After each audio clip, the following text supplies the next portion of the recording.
Hi friends, అందరూ బాగుండాలని కోరుకుంటూ ఈరోజు మనం ఈ వీడియోలో ఏపీ డిఎస్సి అభ్యర్థులకు అలర్ట్కు సంబంధించి మాక్ టెస్టుల గురించి తెలుసుకుందాం.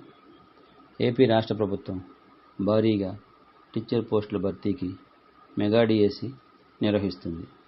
డిఎస్సి మాక్ టెస్టుల్ని ఈ నెల 20న విడుదల చేయనున్నట్లు పాఠశాల విద్యాశాఖ ప్రకటించింది. డిఎస్సికి దరఖాస్తు చేసుకున్న అభ్యర్థులు apdc.apcfss.in వెబ్సైట్లో మాక్ టెస్ట్ రాయవచ్చు. మాక్ టెస్ట్ ద్వారా అభ్యర్థులు పరీక్ష తీరుతెన్నులు, నిర్మాణం తెలుసుకొని పరీక్షల్లో అడిగే ప్రశ్నల రకాన్ని తెలుసుకోవచ్చును. Thank you for watching. Subscribe my channel.